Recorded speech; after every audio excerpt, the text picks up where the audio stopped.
Live TV, सच सबसे आगे। दोस्तों, मैं अब्बास हफीज हूं। स्वागत है आपका द लाइव टीवी में। आज आपको एक ऐसी बड़ी खबर सुनाने जा रहे हैं हम लोग कि जिससे आपके होश उड़ जाएंगे। योगी सरकार की वो हरकत जो मजदूरों के विरोध में खड़ी हुई है, योगी सरकार को एक्सपोज करती है। योगी सरकार ने किस तरह से मजदूरों को उनके हाल पे छोड़ने के लिए, किस तरह से उनको वापस नहीं आने देने के लिए जो नियम कायदे कानून दिए हैं दूसरे राज्यों को, वो होश उड़ा देने वाले हैं। अगर आज आपको लगता होगा कि योगी सरकार, भाजपा की सरकारें बहुत अच्छी सरकारें, विकासशील सरकारें हैं, तो इस वीडियो के बाद शायद आप उनके कहना बंद कर देंगे और आपका ख्याल बदल जाएंगे। योगी सरकार पूरे देश के अंदर जो उनके मजदूर फंसे हुए हैं उनको लेने में किस तरह से आनाकानी कर रही है वापस, ये इस बात के प्रमाण करता है नवाब मलिक जो मंत्री हैं महाराष्ट्र सरकार के अंदर। उन्होंने जो बयान दिया है और तथ्य और प्रमाण दिए हैं, उन बातों से साफ दिखता है कि योगी सरकार अपने मजदूरों को वापस लेना नहीं चाहती, वो अपने मजदूरों की जिम्मेदारी उठाना नहीं चाहती है। महाराष्ट्र सरकार में को जो उन्होंने लिखित में दिया है, जो उन्होंने शर्तें दी हैं, उसमें साफ है कि वो कोविड के टेस्ट करा के अपने मजदूरों को वापस भेजें। जो उनके यहां यूपी के मजदूर फंसे हैं, महाराष्ट्र सरकार उन सब के कोविड के टेस्ट कराएं और तभी यूपी भेजें। जबकि महाराष्ट्र के अंदर, ये आपको जान के हैरत होगी, उत्तर प्रदेश के 25 से 30 लाख मजदूर फंसे हुए हैं। ये उत्तर प्रदेश की सरकार, योगी सरकार उनको वहीं रोकने के लिए यह बात कह रही है कि जब तक इनके टेस्ट नहीं कराएंगे तब तक आप इनको यूपी की तरफ नहीं भेजेंगे। 25-30 लाख लोगों के टेस्ट कराना, यह बात आपको जानना बेहद जरूरी है कि भारत पूरे के पूरे देश के अंदर आज हमारे कुल 10 लाख टेस्टिंग हुई है। आज हम इतनी तेजी के साथ टेस्टिंग करने के जो दावे हैं, उसके बावजूद भी तीसरे महीने के अंदर टेस्टिंग का आंकड़ा 10 लाख है। और योगी सरकार, योगी जी का कहना है कि महाराष्ट्र में फंसे 25-30 लाख मजदूरों की टेस्टिंग हो फिर वो आए। इस हिसाब से तो शायद 7-8 महीने के बाद ही वो वापस लौट पाएंगे। जब कोरोना का संकट टल जाएगा तब वो लौटना क्यों चाहेंगे? इसकी वजह क्या है? इसकी वजह यह है कि आपको जाना पड़ेगा कर्नाटका की तरफ। कर्नाटका में येदियुरप्पा सरकार ने, जो भाजपा की सरकार है, उसने साफ कह दिया है कि ट्रेनों को हम रद्द करना चाहते हैं, मजदूरों को यहां बाहर नहीं भेजना चाहते हम यहां से, ताकि वो यहां के जो बिल्डर्स हैं उनके काम नहीं रोकें और वो यहां काम कर सकें।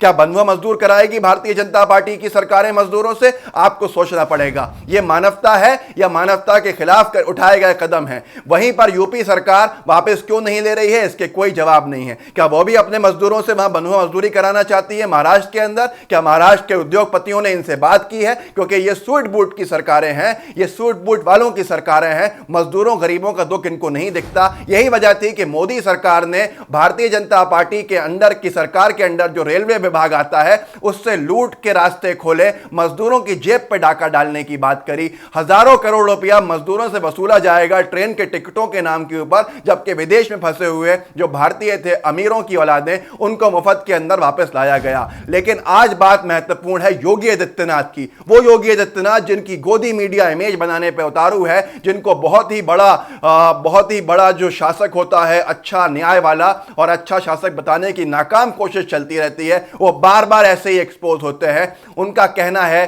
कि उनके पूरे के पूरे मजदूरों के कोविड टेस्ट हो ताकि वो वापस आ ही नहीं सकें, क्योंकि टेस्ट इतनी जल्दी हो नहीं सकते। उसकी वजह साफ है कि मजदूर ये 25-30 लाख जो महाराष्ट्र में है, उसका खर्चा महाराष्ट्र की सरकार उठा रही है, ना कि यूपी सरकार। वो मजदूर अगर अपने घरों को लौट जाएंगे, उनकी रोजी रोटी छिन चुकी है, उनके पास तालाबंदी के बाद से कोई काम नहीं है, पैसा नहीं है। जो पैसा था बचा कुचा वो वहां फंसे हुए थे, उसमें खर्च हो चुका है। कभी मेडिकल सर्टिफिकेट के नाम पे उनको लूटा जा रहा है, तो कभी उनको ट्रेन के टिकटों के नाम पे लूटा जा रहा है। वो जब वापस लौटेंगे तो उनका खर्चा जो है, उनके घर बार का खर्चा, 25-30 लाख मजदूर जो सिर्फ महाराष्ट्र में है, उनका खर्चा योगी आदित्यनाथ जी की सरकार को उठाना पड़ेगा।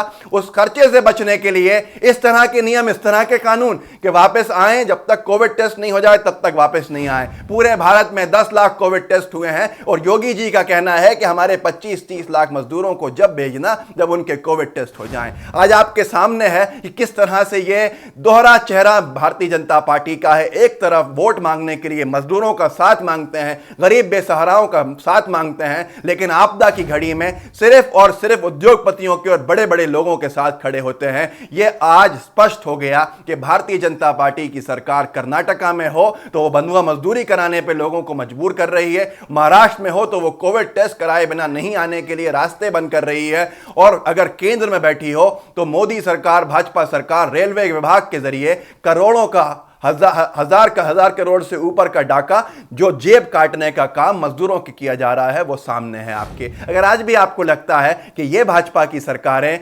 जरूरी हैं, महत्वपूर्ण है देश के लिए, प्रदेशों के लिए, तो आप गोदी मीडिया देखना बंद कर दीजिए। जो काम भारत की सरकार का था, भाजपा की सरकार का था, वो कांग्रेस की सरकारें अपने प्रदेशों के अंदर टिकट के पैसे देके कर रही हैं। नितिन राउत ने जो ऊर्जा मंत्री हैं महाराष्ट्र के, नागपुर मंडल में 5 लाख रुपए जमा करवाए हैं एक ट्रेन को लखनऊ भेजने के लिए मजदूरों की। पर योगी जी लें या ना लें ये उनका मामला है, क्योंकि रास्ते बंद करने का अधिकार जो है वो योगी आदित्यनाथ जी को होता है उत्तर प्रदेश में। वहीं पर सोनिया गांधी जी ने जब ऐलान किया कि कांग्रेस के जो इकाइयां हैं वो देंगे मजदूरों का पैसा, तब भाजपा की थोड़ी सी नींद खुली और फिर से बेवकूफ बनाना शुरू कर दिया लोगों को। इतना परसेंट वो देंगे, इतना परसेंट ये देंगे, हम आंकड़ों में उलझते जाएंगे। भाजपा की सरकारें मजदूरों के, गरीबों के विरोध में खड़ी हुई हैं। मिडिल क्लास के लिए कुछ नहीं है इनके पास। ये सिर्फ उद्योगपतियों की बनाई हुई सरकार उद्योगपतियों के लिए काम करती है। आपने देखा जाना कि ये मजदूरों के खिलाफ इनका रवैया क्या है। आज भी आपको लगता है कि भाजपा ही भाजपा है, तो यकीन मानिए आप अनभक्ति के चश्मे से शिकार हो गए हैं। उसको हटाइए, हकीकत देखिए, अपने हालात देखिए, आसपास के लोगों के हालात देखिए। हम सिर्फ इतना कह सकते हैं, आपसे अपील कर सकते हैं, योगी जी मजदूरों को वापस लीजिए, उनको क्वारंटीन कर दीजिए। कुछ खर्चा आप पे बढ़ेगा लेकिन मजदूर अपने घरों को पहुंच सकेंगे। मजदूरों का सोचिए, ये मजदूरों ने भी आपको वोट दिया था, गरीब भी आपके हैं, अमीर भी आपके हैं। जय हिंद, जय भारत। द लाइफ टीवी, सच सबसे आगे।